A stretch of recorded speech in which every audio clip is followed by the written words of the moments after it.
This is a Huddle Sports Network broadcast. You can find us on Roku TV, Amazon Fire Stick TV, Facebook, and YouTube. Get all Sports Network broadcast. You can find us on Roku TV, Amazon Fire TV, Facebook, and of course YouTube. Get all your NFL news here first.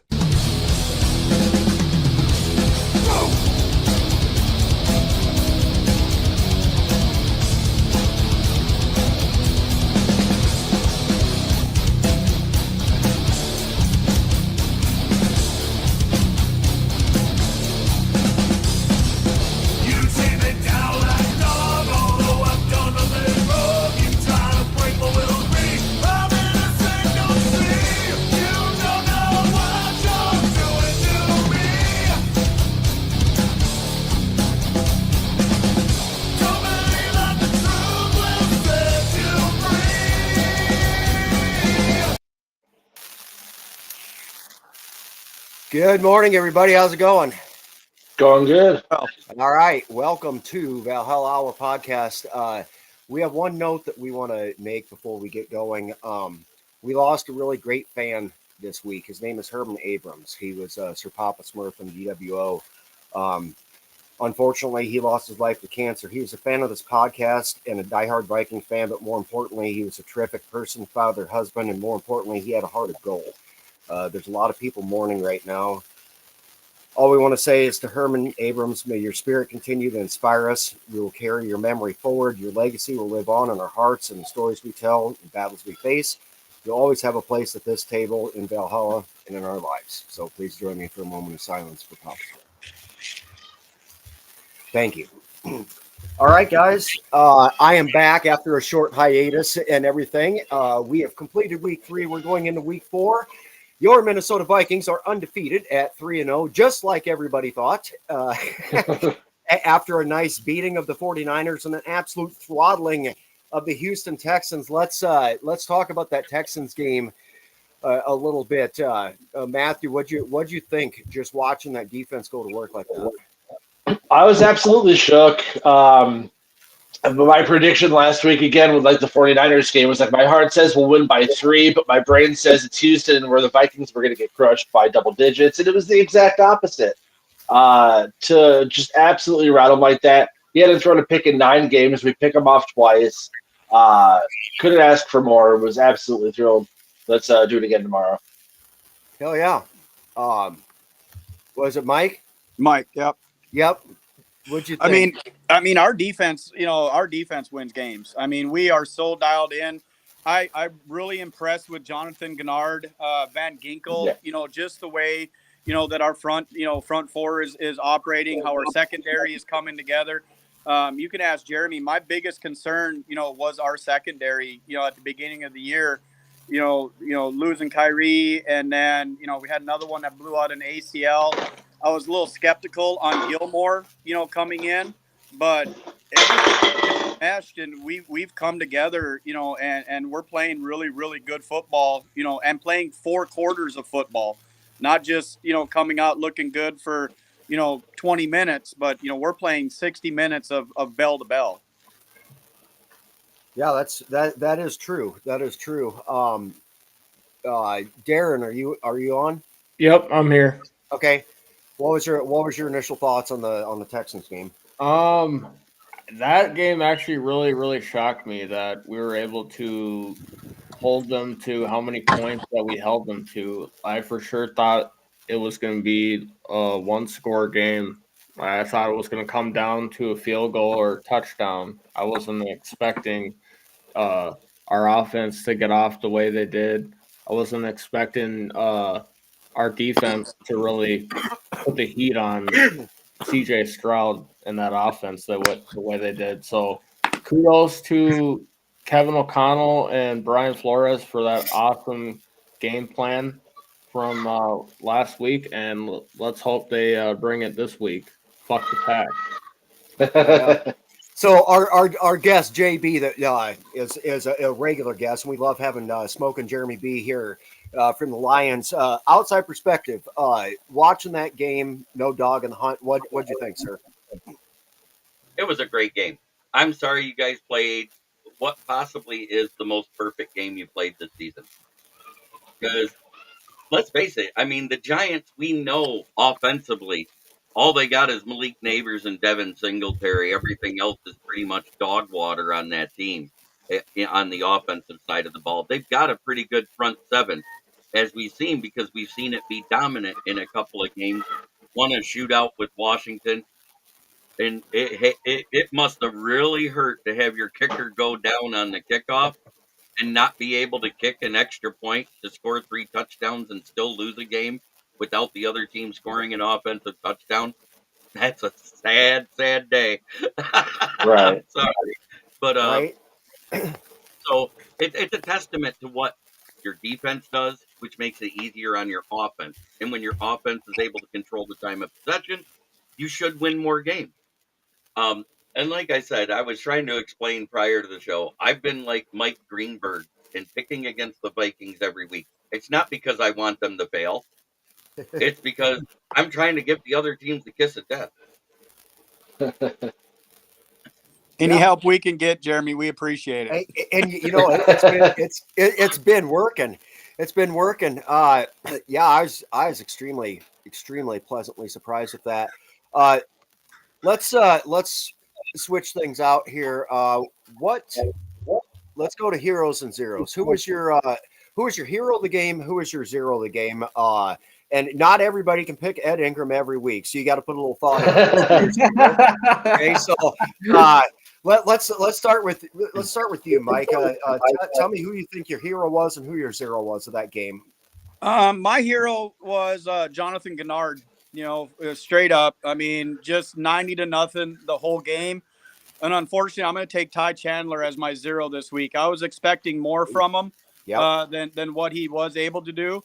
Yes, I need, you know, we need him, you know, to come in and be able to, you know, give Aaron Jones a blow and let him take a break and be able to, you know, still average, you know, more than, you know, what is it, 1.5 yards a carry? You know, so that's where I'm at last week. nice. Matthew. My hero is going to be Sammy Darts. Throwing 4 touchdowns against Houston is unreal. He didn't turn the ball over. The one dumb play he had was that forward shovel pass that almost was a fumble, but I think he cleans that up. He was absolutely incredible. Didn't throw for a lot of yards. Didn't have to, like Jeremy said. Our defense put us in really good positions. My zero is going to be Van Ginkel for not following through with my pick 6 projection. Outside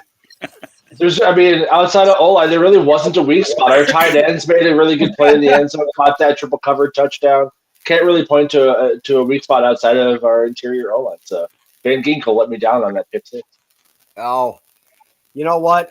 Van Ginkel cannot be Superman every game. Just hey, Darren, what do you think? It's heroes and zeros. My hero's going to be Johnny Munt. He came in clutch when Sam Darnold needed him to. And my zero is going to be Josh Oliver. He's expected to be that guy with Hawkinson out, and I really haven't seen much of him. So hopefully he can redeem himself tomorrow. Right on. So my hero is going to be a guy that it has really shown up more, I guess, in the Niners game, but nothing that they did this last game would have been possible without Blake Cashman. And I really feel like Blake Cashman is the underrated best free agent signing that we picked up this year. The numbers he's putting up and the things he's done in some of these games, we haven't seen people put up a stat line or make an impact like that since before Chad Greenway. I mean, the guy is making me a huge fan of him. And then my zero, believe it or not, I'm gonna have to give it to Blake Brandel. You want to know why? Yeah. Because he had 3 chances to actually pancake somebody, and all he did was stop him from getting to the quarterback. That's how good this game was played. It's hard. It is hard to come up with a zero for that game if you take Ed Ingram out of the equation. But How about him, by the way? Only 1 pressure allowed through 3 games, and we've gone up against 3 really good defensive lines. oh yeah, I mean, I say zero in joking. The man has performed outstandingly well. Insane. 6th round pick. Yeah, so kind of piggybacking off your Cashman, I have season tickets to the Texans, down here in Houston, as well. He's picked up right where he left off last year, and it was a very, very great pickup, by the Vikings. Well, that Yeah. was kind of the thing when we got all these Houston Texans free agents. It's like, well, Grenard just had a career season and Cashman just had a career season. How do you know they're going to be consistent? Well, they also just got a good defensive coach in D'Amico Ryan. They didn't have that before. So when we knew we had Flores coaching him, it's like, well, you can't really expect him to drop off. He always gets the most out of his players. So Absolutely. it's nice to see that trend continuing. What do you I think? do want to add, when you talk about the Texans and how they were last year, Jonathan Blake Cashman was a huge part of why that defense was so good.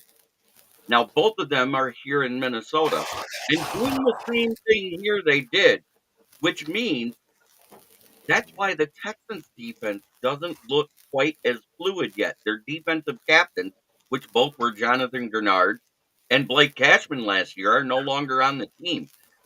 There's a bigger thing going on than people realize. It's chemistry. When you lose team leaders, this is what your defense gets. Well, the Texans, I think, were expecting, just this miraculous overnight with Will Anderson and Danielle Hunter. Danielle Hunter has a sack and a half, all year, and Will Anderson has 2. I mean, they're Right. still being good, but they're just not as good as what I was getting at. Yeah. Yeah, they'll get there. Yeah. Yoli Cruz. What do you guys feel like this game was pretty much all Vikings all the time. Because as Vikings fans, we sit there and we put up like a 21, 24 point lead, and we're all still nervous because this is the Vikings. What was the defining play of the game where you knew it's like, yep, this is a done deal. We got this. To me, I'll go first. To me, that field goal that hit the upright and went in. To me, that erased that was the sign that Will the Thrill has exercised the demons, that the bad juju, that we finally turned a little bit of a corner. That's what did it for me, because typically the Vikings will always fuck that up. But what was it for you guys? Most defining play of the game? I think it was Jalen Naylor's touchdown catch, the nail in the coffin, concentration that he had, bobbled, regained, possession, and then kept, both feet in the back of the end zone. I think that right there, plus his gameplay, was it for me. Just looking at what he did last year versus who he's produced into this year so far, filling in for Addison. I think that to me was the I could breathe now moment. Sure. Anybody else? For me, it was when Johnny Mutton double covered and still looked at the defenders and said, "Fuck you, I'm getting this touchdown." I was like, "Damn." Yeah, that was a big boy catch. Darren? Is Darren still here? I think that's just both, wasn't it? Yeah. No. What was your do you have any this sealed the deal type of things when you were watching it, Jeremy? Well, I actually checked out when you guys were up so much in the third quarter and started watching other games that were much closer so I could see something interesting. Right. I'm not going to lie. I was like, oh, they're up by 3 touchdowns. They're good. Yeah, that doesn't happen very often with Minnesota. At least it hasn't recently. But right. Yeah, I mean, I'm always nervous until the clock hit 0, but when Houston couldn't get any type of run game going, it was like, oh, we could just sell it to stop the pass, and we did. Again, we picked them off twice because they just couldn't run the ball. So once you realize you could limit them to one style of offense, it was like, okay, we got this. Yeah. But still, it is the Vikings, so you never know. So what's everybody think about? So I muted him for a second until he gets that cleaned up. Okay. What does everybody think about Aaron Jones so far this year on the Vikings? Silky smooth. Great vision again. He's exactly what he was when healthy with Green Bay. He's what I expected him to be. What I expect him to be this week, if healthy, is even more dominant than he has been because he's up against his old team with a chip on his shoulder because they didn't want to pay him. Right. I I mean, I think yeah, I mean, again, that fumble that he had is even more heartbreaking because if he doesn't have that, he's got 3 straight games with really good production. He's looking like an unsung hero for the offense. I mean, he had 102 yards rushing against Houston, had that beautiful, like, what was it, 39-yard run.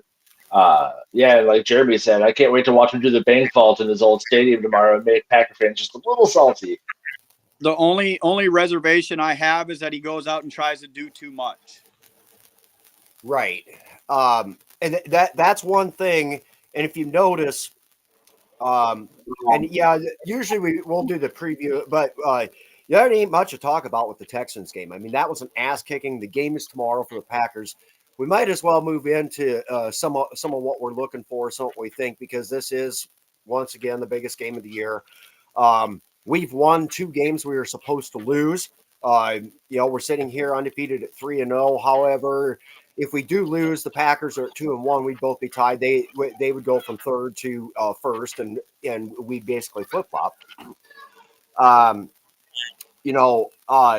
lot of comparisons been made with Aaron Jones and Jacobs, and their numbers aren't real far off. Jacobs has actually had a lot heavier of a workload right now because I think, at least me, I'm surprised that they haven't given Jones, I guess, more snaps and everything, and Sam Darnold's been throwing so much. Do you think we'll stick with kind of that, or do you think we'll try to give Jones too much of a workload heading into Green Bay? Because we don't want that either. I think the philosophy of don't fix it unless it's broken will carry through. I think that KOC is going to have a pretty similar, game plan, with the run pass mix and then working Chandler in, with them and not trying to overwork Jones and keep him for the whole year. I think what happened with Aaron Jones in Green Bay is they just worked the shit out of him, and his body got weak and he got hurt. And I don't think they want a repeat of that. True. Mm-hmm.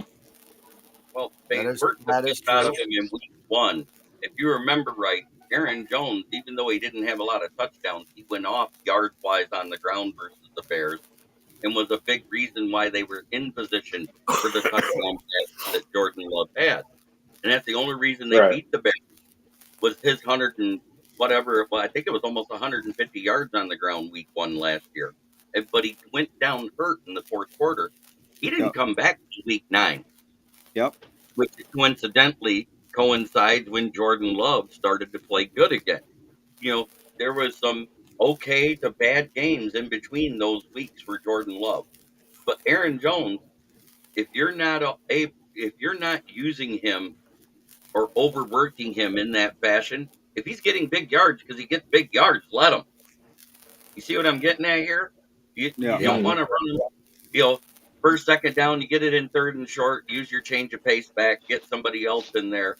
Or first down, then get your change of pace in, then put him back in the 3rd and short situation. And that behooves a better game for Aaron Jones, because you're not relying on him every down. And then mix in your play action, mix in your passing plays. And I think you guys are going like 55% pass, 45% run right now, something like that, right?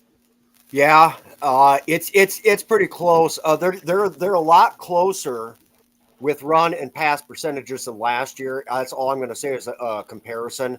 Obviously, you'd like to have a health, get as close to 50-50 on the run and pass as you can.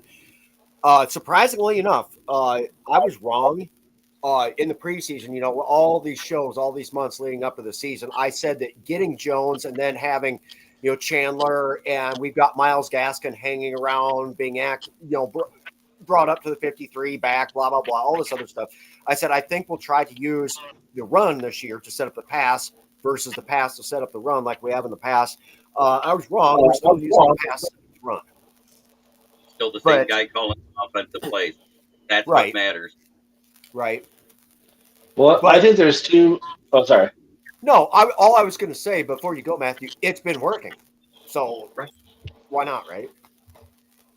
I think there's two players, one on each team tomorrow, that are kind of dictate the game plan that we have, and that's Jared Alexander and or not Alexander Matson, golly, Jordan Addison. With Addison being back, if he's truly healthy to play, hopefully we won't have to rely on the run that much because we'll finally have three healthy targets again and not just Jefferson and Naylor. And then if Jared's not 100% because he's banged up, he's questionable all week, limited in practice all week. If he can't cover Jefferson like he did in that infamous, like, oh, I'm going to grade on you game, then Jefferson should be able to go off as well. If those happen, I don't think we're going to have to use and abuse Aaron Jones. Hopefully, we don't have to. I think it's going to be a pretty pass-heavy game. Yeah, just to segue into that, since you brought him up, here's our injury report. Magically, everything erased for the Vikings except for one player. We do have Ivan Pace Jr. out again for a second game. He'll be missing this. So that Gruger Hill that had the interception in the second play of the game that was brought in to replace him, he'll probably be in there. And then questionable is Jordan Love and Jair. Doubtful is Carrington Valentine. My opinion, that's almost more noteworthy than Jair. And then out, they have their offensive lineman, Jordan Morgan, is out with the shoulder. So both teams, I mean, if you take the fact that we think, obviously the Packers can win with Malik Willis. They haven't won a game with Love yet. They won both of their games with Malik Willis. If you take that out of the equation, you've got two of basically your top two corners for them guys are a little bit nicked up at the time where Jordan Addison is now returning for the Vikings. And unfortunately, Hawkinson's probably another 2 weeks yet. He gets cleared. If you guys didn't know that, watching, Hawkinson will get cleared to practice here next week and whatever and be scheduled to return, I believe, in 2. If memory serves how that IR thing works. We're getting back to being close to full strength. And that's what's more impressive, JB. Would you have thought we did that being shorthanded, our wide receiver 2 and our tight end 1? I'm happy to be with these guys. I will say with the tight end 1 out, that's why I haven't been as high on Minnesota offensively yet. But I can't knock what they're doing.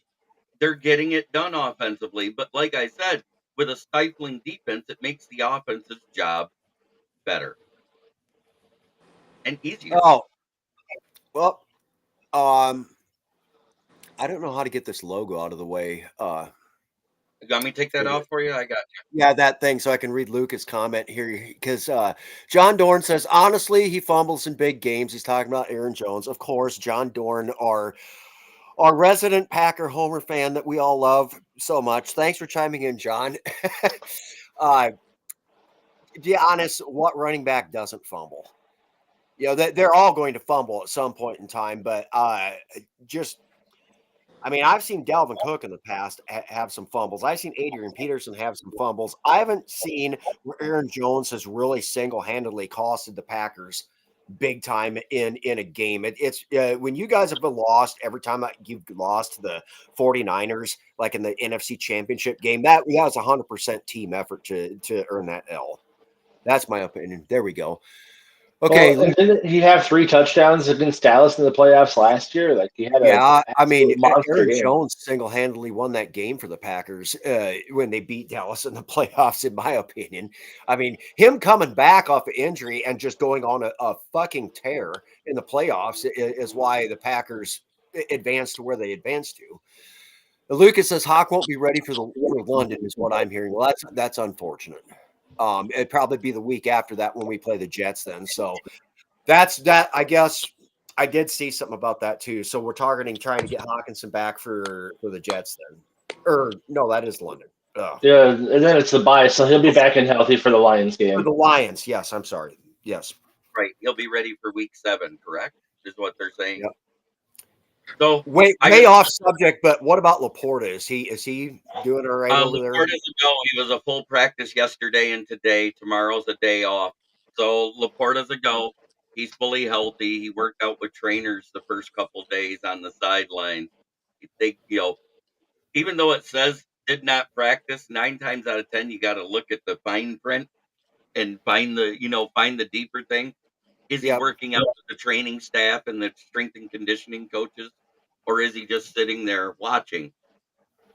And that was the thing that I found out, is that he was working with the trainers and strength and conditioning people the whole time. Even though he wasn't listed as a practice participant, he was participating on his own, getting better. Yeah. And I- Mike, since this is the first time we've casted together, I'm an Iowa Hawkeye, so all these Iowa tight ends in the league, which is Hawkinson, Laporta, Kittle, those are my boys and everything. I Yeah. usually try and pick them up on fantasy. So Laporta playing is good. Just putting that out there. But Could you Hey, have taken it a little easy on us? I'm not a douchebag like that. I mean, I give credit where credit is due. You can ask Jeremy. I mean, when players are playing great, it doesn't matter what team they're playing on. I'm jealous they're not on our team. Type of thing. Right. So, I'm happy Laporta's coming back. He's a big piece of Detroit's game plan, and you can't be mad that they're hurt. By no means. You just hope they heal and come back 100%. sure. I think it's funny that John Dorn munches fumbles when Jacobs has as many fumbles as Aaron Jones. So Yeah, well, I mean, any running back in the league, that was a fumble. I mean, you I come know. up from behind and get punched out there. I mean, he didn't even see it coming. So, I mean, he was wrapped up and protected. It was a good play. Lucas says, I always want to face the best version of every team so we don't get excuses. I agree with that 1,000%. Yeah. Well, Yep. before I Put go, all I your did, players out. I did just Yeah. want to say the only guys out are the guys on IR, and Frank Ragnow's being held out with his partially torn pec. And I actually think it's a smart move with the bye week next week, because that partially torn pec is a grade 1, which means with 2 weeks of rest, it can be fully healthy. Why not, with the bye week coming out, let him sit up? Because the only other O-line we won with while Frank Ragnow was out his 6 games last year had Glasgow at center and Awasika playing in the backup guard spot where Glasgow vacated. We're doing the same thing this week. So, and here's the other thing. I don't know if you guys have looked at who the Seahawks have faced, but it's not like they face fully healthy teams at the best time. Right. Where are they playing that, JB? Is it Detroit or Seattle? It's in Detroit. In Detroit, And Monday night. in Detroit, Monday Night Football, the premiere of our all black uniforms with the new blue helmet. Also, it's the Calvin Johnson being put into the Pride of Honor Oh, snap. at They're halftime. nice. So that crowd's going to be electric and probably louder than the 12th man is outdoors. Yeah. Is this the first time Calvin Johnson has really come back to do anything official with the Lions then? Like getting inducted in the ring on? It was a 2022-23 season when he came back as an advisor to the wide receivers and to the rookies. He came in and started talking to them then. That was after the suspension for JMO was handed down, because he found out that it actually was an NFL rule that the owner just can't give your bonus back. You actually have to do something with the team to earn it when you retire. That's an NFL rule. The reason why you don't hear about any other teams having problems with it, guess what? 9 times out of 10, they don't say anything and they hire the guy right away. Right. Before we really jump in to start to break down what we think game plan, keys to victory, all that other stuff is for the Packers, let's just shoot around the NFC North here, cover some of these other matchups. Let's continue. Let's discuss Detroit's matchup since we're already kind of discussing that, and then we'll jump into the Rams visiting the Bears after that. But I'm interested to see what the rest of you guys, and Darren, if you're back, Yep, I'm here. what do you think about let's go with this Detroit Lions and Seattle Seahawks matchup on Monday night. What's your thoughts on that? I think the Lions really prove to the rest of the NFC that they're not no slouch, and they really put Seattle in their place. Like, dude, you're not a legit 3-0 team. Sit down. You got Geno Smith as your quarterback. Geno Smith almost had a comeback worthy, multi-year comeback here. He had the one good year, then he was kind of like last year, and I feel like he is due for the fall off now. I don't know, Matthew. Yeah, same. Seattle, yeah, like you said, their record doesn't quite reflect how they've been playing. They've all been pretty close games, if I remember correctly. Detroit does have Laporta injured, but he's been kind of quiet. The coach, if I heard correctly, said that they were easing him into his snap counts anyway, and they've still been winning games. So I don't think him being out is going to be a huge factor. Gibbs is a stud. I drafted Jamison Williams in fantasy this year, and he's been a I very, did very too. pleasant surprise. I Or did I suppose too. it's not as yeah. St. Brown is an absolute underrated stud. I don't know if he's underrated anymore. I think people know that he's a really good receiver. So I think Detroit handles him pretty easily. It's not in Seattle. Seattle's always hard to beat on the road, but if it's in Detroit, yeah, I got Detroit by a touchdown. Yeah, Mike. I'm going to have to agree. I mean, I really think this is going to be, the Lions' breakout game, this year. The rest of them have been kind of close. It's been kind of sketchy and iffy. I think Hutchinson is going to have another, dominating defensive game. Goff is actually going to, do well, and I've got the Lions by 10 at home. Yep. Luca chimes in and says another close game for the Lions. Luke is a regular panel member on here too. Lots of times he comes on. Another close game for the Lions. They should win. Upset alert. Even though the Seahawks have a better record. True. Who have this? Without what I don't know just from memory. Who have the Seahawks played so far? They played they the won Denver in Broncos. overtime against the Nick. Patriots, so they played the Patriots, and I don't know who else. So yeah, probably not exactly. And then they played Miami without. Oh, yep. Yep. Lucas Well, says he's packing and getting ready for he's Europe. I packing and believe getting ready. that of our fans is actually heading to London a little bit early and everything. So, yeah, Luca, I'm jealous. I'm probably on somebody's list somewhere, so I can't fly, unless I'm. But one of these years, I've been to Germany 4 times, been to Ireland twice, never been to England. Like to go sometime. Won't be this year, but one of these years. Probably after retirement and everything. I just I'll want get to over get there. into So. the defensive ranking. Yep. The defensive Go ahead. rankings of the teams that the Seahawks face. So the Broncos are ranked 26th right now. The New England Patriots down to 25th, and the Miami Dolphins are at 21. Right now, overall defense, yardage wise, the Lions sit at 10th, and in scoring defense, they sit at 9th. Yeah, that's going to be brutal. But I'm going to tie that into the Packers. I mean, if you look at the 3 teams they played Philly, who's regressing this year. They haven't looked that great, and they lost that game. Jordan Love didn't get hurt until there was 8 seconds left, so you can't say him getting hurt had anything to do with it. And then they play a bad Colts team with Anthony Richardson, who's throwing crazy amounts of interceptions, and Will Levis, who might be the second worst quarterback in the NFL.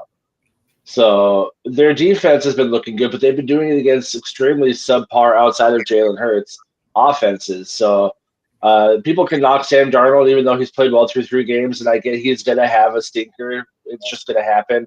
But the Packers defense, I think, is going to go into tomorrow, hopefully a little cocky, like, oh, we're at Lambeau, it's Green Bay, we know who we are. I think they're going to be a little shell-shocked when they see this offense.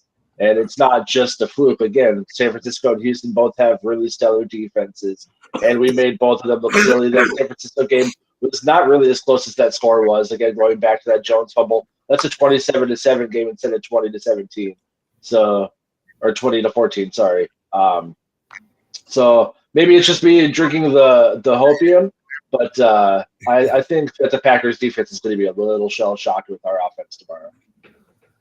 Well, I've seen some of the comments, and the Packer fans on Twitter are on one. I will just say that. I mean, you couldn't be more confident if you're a Packers fan on Twitter.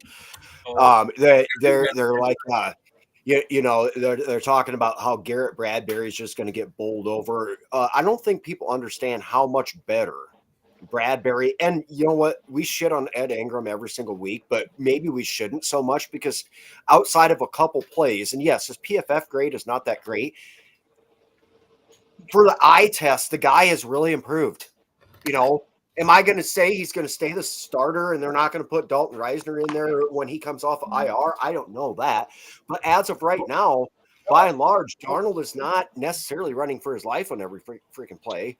You know, I know they think that they've got the guys there on that interior defensive line. And by the way, Green Bay moved back to 4-3 defensive front and everything. So they think Kenny Clark is just going to absolutely, collapse Bradbury or Bradbury and Ingram on every play. I don't think so. I think the all O line, that's one of our big storylines this year for the Vikings, is how much they've improved and they haven't sucked.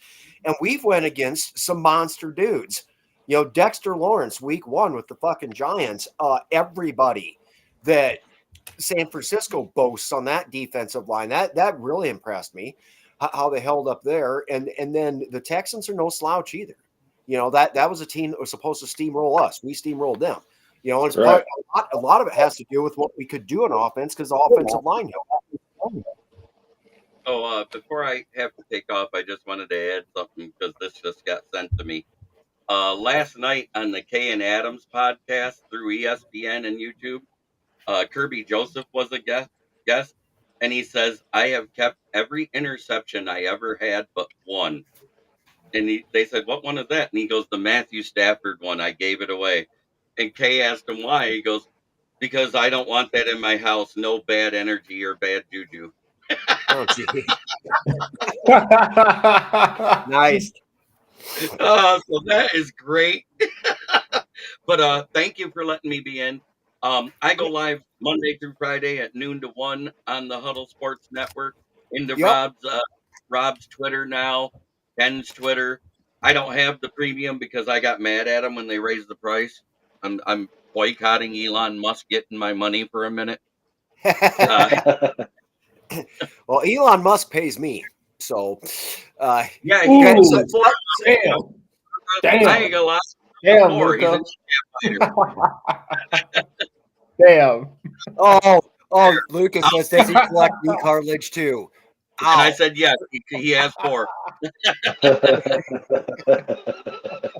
I think he's got He's gonna 100 make a necklace. so far. He's making a list and checking it twice like Santa Claus. Yeah. Lucas says, All right, Ed have a Ingram great is- day, everybody. I have Yep, to go to Have a work. good one, man. Jeremy, thanks for I'm coming gonna on. say to all of you the same thing I say to my fans. Try every day to be a better person than you were the day before. It's the only way to make the world a better place. Good luck on Monday. See you, Good luck Jeremy. to you guys Yep. tomorrow. I Thank don't you. wish ill will Thanks. on anybody unless Have a good one, oh, Jeremy. never mind. I don't want to say it. I don't want Mike getting mad at me unless you're in Ohio State.